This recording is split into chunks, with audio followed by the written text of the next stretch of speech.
মাঝে মাঝে ডাকবেন, জান কেমন আছো? সুবহানাল্লাহ বলবেন না?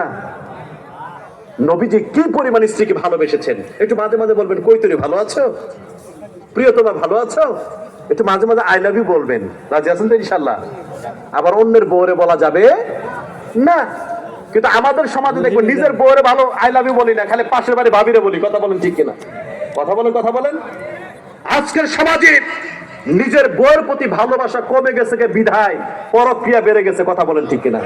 যখন একটা কম হবে আরেকটা বেড়ে যাবে। কথা বলেন ঠিক কিনা? স্বামীর ভালোবাসা কম, তখন বউ আরেকজনের ভালোবাসা খুঁজে। কথা বলেন ঠিক কিনা? যেই সংসারের ভিতরে স্বামী স্ত্রীর মধ্যে ভালোবাসা বেশি থাকবে, আল্লাহর কসম সেই ঘরে পরক্রিয়া ঢুকতে পারবে না। কথা বলেন আমার ভাইয়েরা। আমার নবীজি স্ত্রীদের সঙ্গে কি ব্যবহার করেছেন একটু না বললে নয়, খুব মনোযোগ দিয়ে শুনবেন। 5টা মিনিট দেওয়া যাবে নাকি? দেওয়া যাবে নাকি? কারা কারা দেবেন একটু হাত উঠাইয়া দেন। নারায়ে তাকবীর। আমার নবীজি স্ত্রীকে এত ভালোবেসেছেন, যে জায়গায় তিনি গ্লাসের ভিতরে স্ত্রী ঠোঁট দিয়ে খেয়েছেন, আমার নবীজি সেই জায়গায় তার নরম ঠোঁটটা লাগায় পানি খেয়েছে।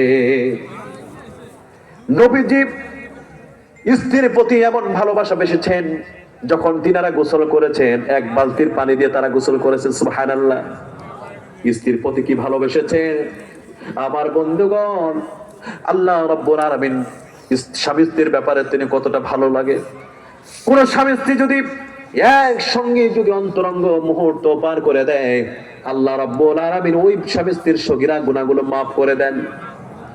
স্বামী স্ত্রী যদি একসঙ্গে কথা বলে, হাতের সঙ্গে হাত মেলায়, ঠোঁটের সঙ্গে ঠোঁট মেলায়, অন্তরঙ্গে ইন্টিমেসির সময় যদি তারা পার করে, আল্লাহ রাব্বুল আলামিনের আরশ খুশি হয়ে যায়। আমার নবী যে স্ত্রীদেরকে খুব ভালোবাসতেন, এত পরিমাণ ভালোবাসতেন, আজকের সমাজে ভালোবাসবে তো দূরের কথা, আহারে নিজে দেখবেন নিজের বাড়ি ছেড়ে 5টা দিন থাকতে পারে না, আর নিজের বউ বাপের বাড়ি ছেড়ে সে দাসী বাগদির মতো কাজ করে, আপনার ঘর দেখাশোনা করে, আপনার বাড়ি ঘরে দেখাশোনা করে, আপনার কাপড় চোপড় ধুয়ে দেয়। আপনি বউকে সহ্যই করতে পারেন না? আসরা নাই? না না না, বউকে কখনো পিটাইয়া মেরে কখনো ভালো করা যাবে না। অবশ্যই বউকে ভালোবেসে ভালো করতে হবে। কথা বলেন ঠিক কিনা? খুব মনোযোগ দিয়ে শুনবেন আজকে। আমার নবীজি একদিন দুপুর বেলায় তিনি ঘরে এসেছেন। ঘরে আসার পরে তিনি দেখতেছেন দুপুর বেলা তিনি খাবার জন্য বাড়িতে এসেছেন। বুঝতেছেন আপনারা? দুপুরে খাবারের জন্য আমার নবীজি যখন বাড়িতে এসেছেন, তখন দেখলেন ওই যে নবীর যে স্ত্রী ছিলেন, তিনি দুপুরে এরকম কিছু আটা ময়দা তিনি এরকম করে তিনি আটা গলছেন, রুটি বানাবে।